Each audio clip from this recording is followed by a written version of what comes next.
Assalamualaikum warahmatullahi wabarakatuh.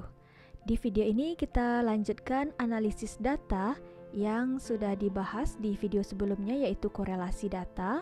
Dengan data yang sama, kita akan mempelajari bagaimana pola ramalan atau bagaimana ramalan data dari data yang sudah ada itu untuk memprediksi data yang akan muncul berikutnya. Nah, untuk peramalan itu digunakan regresi data. Kita akan kaji dan gunakan persamaannya pada Microsoft Excel agar praktis. Nah, kita bahas dulu pengertian dari regresi. Regresi linear sederhana merupakan model statistik yang berfungsi untuk menguji sejauh mana hubungan sebab dan akibat antara variabel faktor penyebab atau X terhadap variabel akibatnya atau Y. Faktor penyebab pada umumnya dilambangkan dengan X yang disebut sebagai prediktor, sedangkan variabel akibat dilambangkan dengan Y atau disebut juga sebagai respons. Singkatan dari regresi linear sederhana atau SLR ini merupakan metode statistik yang digunakan dalam melakukan peramalan produksi maupun prediksi tentang karakteristik kualitas produk ataupun kuantitas produk. Contoh penggunaan analisis regresi ini dalam produksi antara lain untuk melihat hubungan antara lamanya kerusakan mesin dengan kualitas produk yang dihasilkan. Kemudian juga untuk melihat hubungan pekerja dengan output yang diproduksi, hubungan antara suhu ruangan dengan cacat produksi yang dihasilkan. Artinya di sini ada hubungan sebab dan akibat, tidak hanya korelasi, tidak hanya hubungan, tetapi apakah ada hubungan sebab akibat di dalam hubungan yang terjadi. Model persamaan regresi linear sederhana itu, ya linear, maka kita gunakan rumus Y atau Fx sama dengan A tambah Bx. Nah, Y itu adalah variabel respon atau variabel akibat atau variabel yang terikat. Dan X adalah variabel prediktor atau variabel faktor penyebab atau variabel independen. Nah, ini pengertiannya yang teoritis ya. A ini konstanta yang akan kita cari dan B ini koefisien regresi atau kemiringan. Untuk mencari nilai A digunakan rumus seperti ini. A sama dengan sigma Y kali sigma X kuadrat dikurang sigma X dikali sigma XY per N dikali sigma X kuadrat dikurang sigma X yang dikuadratkan. Berikutnya untuk rumus B, konstanta B, koefisien regresinya N dikali sigma X kali Y dikurang sigma X kali sigma Y per N dikali sigma X kuadrat dikurang sigma X yang dikuadratkan.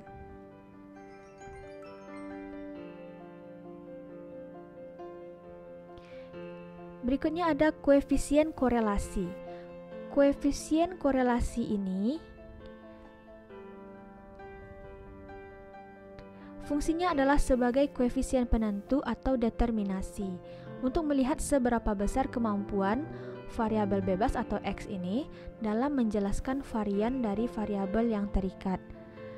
Tapi di sini untuk mengkaji juga apakah ada hubungan sebab akibat. Dan persamaan untuk mencari koefisien korelasi ini hanya dengan mengkuadratkan korelasi atau dengan mencari menggunakan rumus ini. Nah, kita akan lakukan percobaan pada Microsoft Excel. Berikut ini tersedia data untuk diolah menggunakan regresi dan akan dicari koefisien korelasinya. Data ini adalah data penelitian tindakan kelas. Didapatkan nilai pretest dan nilai post-test. Nah, di sini yang diminta oleh rumus yang kita carikan secara manual dari tabel ini. Rumusnya meminta sigma Y, sigma X, X kuadrat, nah, dan sigma X kali Y. Jadi yang Y kuadrat nggak ada diminta ya, jadi nggak usah kita buatkan. Maka kita tambahkan kolomnya X kali Y dan X kuadrat. Kemudian ini untuk sigmanya kita jumlahkan. Nah, kita proses untuk jumlah. Untuk jumlah ini rumusnya sama dengan sum, sorot datanya, tutup kurung, enter. Nah, jika Anda sedang mempelajari video ini, diulang saja ya, untuk lihat rumus yang telah digunakan. Nah, rumusnya saya copy ke kanan. Untuk praktisnya penggunaan rumus. Berikutnya untuk perkalian, sama dengan X dikali Y. Nah, gunakan tanda kali yang ada di atas angka 8. Enter. Nah, ditarik. Nah, selesai. Kemudian X pangkat 2. Jadi kita pangkatkan X-nya, X pangkat yang ada di atas angka 6 pangkat 2 X kuadrat. Enter.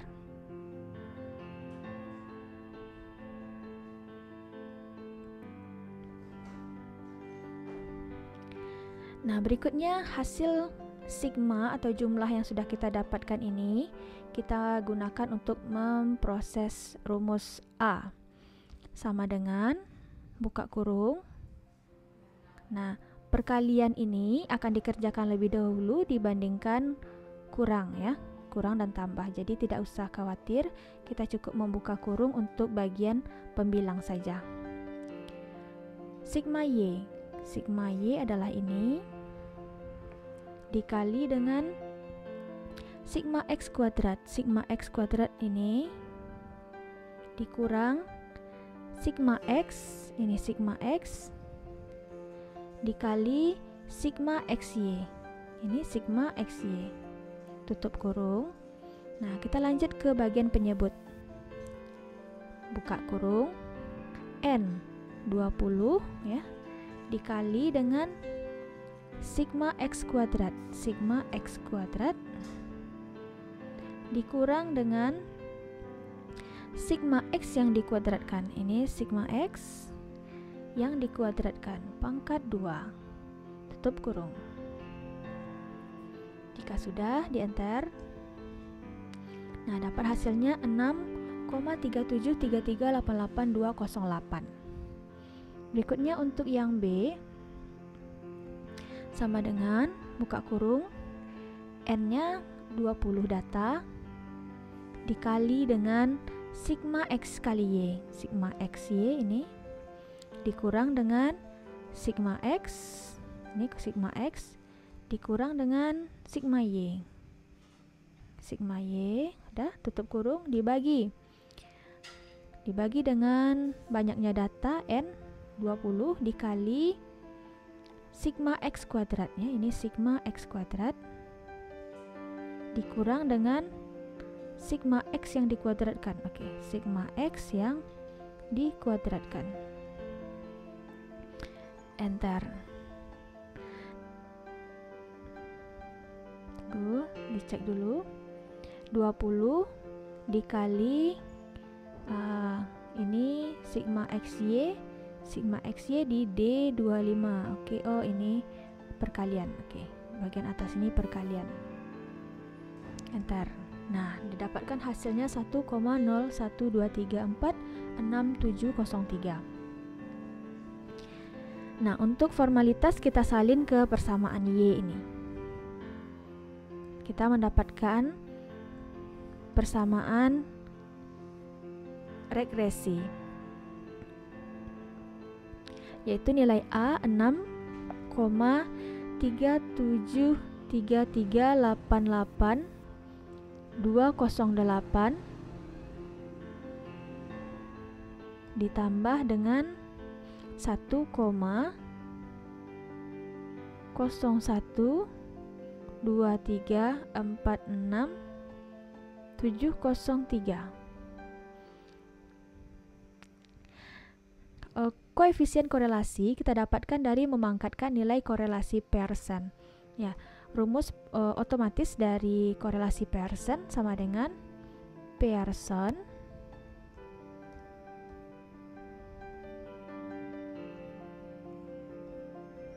comparison. Sorot array pertamanya adalah nilai X, array 2-nya adalah nilai Y. Tutup kurung. Ini adalah nilai korelasinya yang sangat kuat. Kemudian kita kuadratkan. Nilai ini pangkat 2. Nah, ini koefisien korelasinya. Nilainya tidak setinggi nilai R, tapi inilah nilai sebab akibat antara dua variabel X, Y. Nah, guna dari persamaan Y ini, maksudnya guna dari fungsi Y ini adalah untuk memprediksi nilai yang akan muncul berikutnya. Jika nilai X yang muncul, atau seperti ini nilai pretestnya muncul berikutnya di data 21, misalkan nilainya 60, maka untuk Y-nya diproses dengan rumus ini, dengan fungsi yang kita dapatkan ini. Jadi, kita bisa meramal seseorang yang mendapatkan nilai pretest 60 akan mendapatkan jumlah posttest sebanyak 6,37 ini ditambah dengan 1,012 dikali nilai X yang dia dapatkan. Nah, ini gunanya, ini pola peramalannya yang dikaji berdasarkan data yang sudah ada. Berikutnya kita lihat penyebaran datanya pada grafik sketcher. Caranya, kita sorot data pretest dan posttest. Kemudian pada menu insert, pilih grafik model sketcher. Nah, ini langsung jadi grafiknya. Mungkin perlu kita perbesar. Nah, berikutnya kita pilih layoutnya. Ya, dari menu design. Kita aktifkan grafiknya, ada menu design. Pilih chartnya yang layout 9 karena di sini ada fungsinya dan ada garis untuk trennya. Nah, di sini akan ada langsung nilai Y yang otomatis dari komputer, yang otomatis dari Excel langsung mengolahkannya. Waduh, terlalu besar, sorry.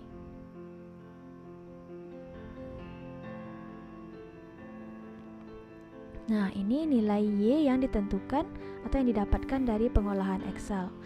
Ini sama persis dengan nilai Y yang kita dapatkan tadi.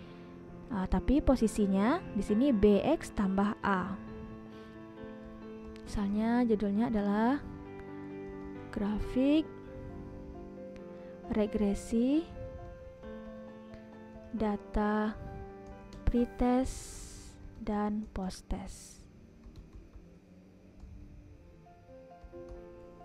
Kemudian X-nya kita ganti dengan nilai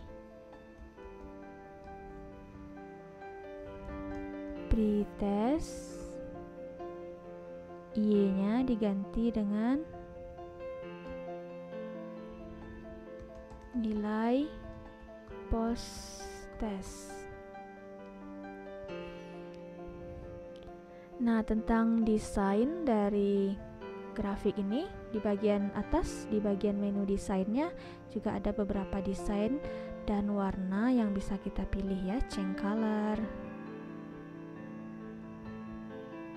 dan disesuaikan dengan kebutuhan dan juga seni masing-masing ya. Kalau Anda membuat grafik tanpa desain, jadinya grafiknya juga kurang menarik. Maka sesuaikan desainnya dan tentunya untuk membuat data kita lebih bisa dipahami dengan mudah. Baik, sampai di sini pembahasan tentang regresi dan koefisien korelasi yang digunakan pada Microsoft Excel. Sampai jumpa pada pembahasan berikutnya dan semoga bermanfaat pembahasan ini. Jika ada pertanyaan silahkan tinggalkan di kolom komentar.